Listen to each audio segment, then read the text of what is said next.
Hello, Uta here to show you just a little glimpse of the curated woods in the snow, and then to continue uh, to report on um, the Michael Shellenberger speech at Genspect. And, uh, and he is calling this expose the WPATH files. WPATH being the World Professional Association of Transgender Health. Now, I would first of all comment that if you have to say professional, then it's likely that your organization actually isn't professional. And I just wanted to start out too with this. This is a photo of a short hair Uta along with Neddy. And you'll notice that really full smile that Neddy had at that time. It was probably about 1985, 10 years before he went off and did all that stuff. And I never saw him smile like that afterward. And so I believe that this is part of the value of the trans widow contribution. Now, if you go to YouTube and put into the search line Genspect Michael Shellenberger, you will come to this speech. I've already posted a little bit from the beginning of his speech. And now I'm going to just read a part from the middle and bring up my trans widow analysis. Okay.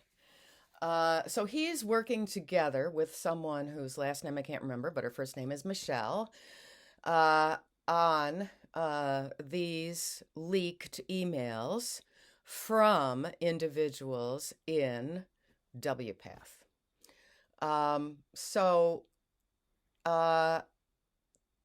This is the deal. If they're calling themselves a professional medical treatment organization, they are misnaming the practices they do as experiments.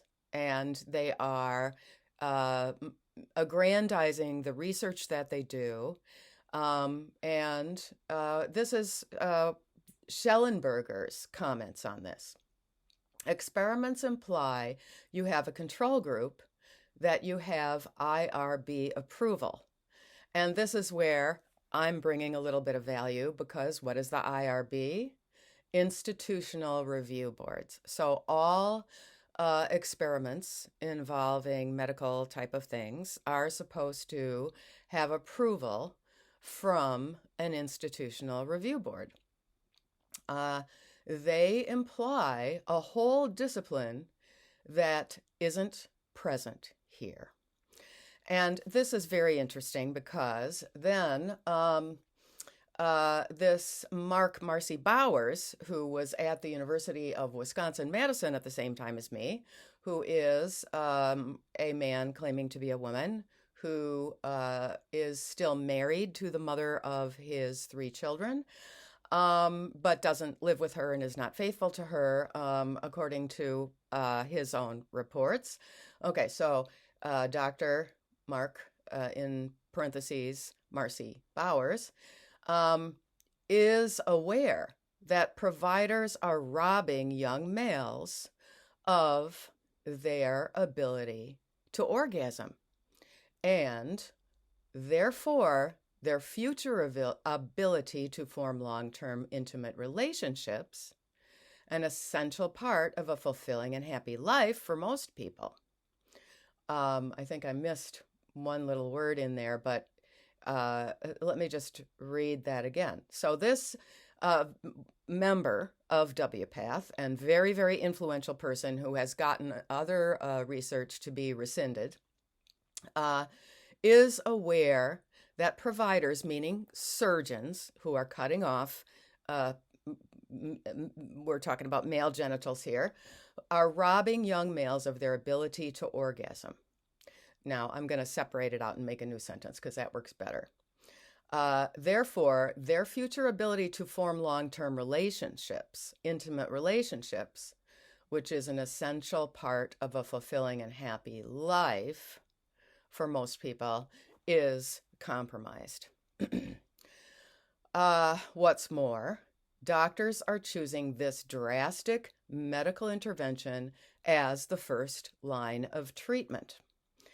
And he goes on to say that research from the past has shown that children overcome their dysphoria, meaning their cross-sex ideation, naturally without medical intervention in most cases. And there are some longitudinal studies that are already decades old that show that. And we also have people who desisted, who didn't do any hormones or surgeries, and they are saying, I got over it. I might have had to do some therapy to deal with some trauma, all of that, but they desisted. And I will say this all fits into the pattern that Neddy was into with his diagnosis. The Dr. Connie said in a sworn affidavit that she diagnosed him in the initial appointment on July 20th, 1993. And this was after he had desisted. I don't know if it was kind of a detransition because I didn't get the truth about whether he had started any hormones or anything before the fall of 1992. That was the time when he desisted or detransitioned. And I think it's very, very important also to bring up this other piece of information that we trans widows have, which is that in light of the fact that these surgeons are robbing young males of their ability to orgasm. Now, this is what they then do. They suggest that all kinds of sex toys get added to the routine. And they think they can make up for the body parts they have taken away through sex toys.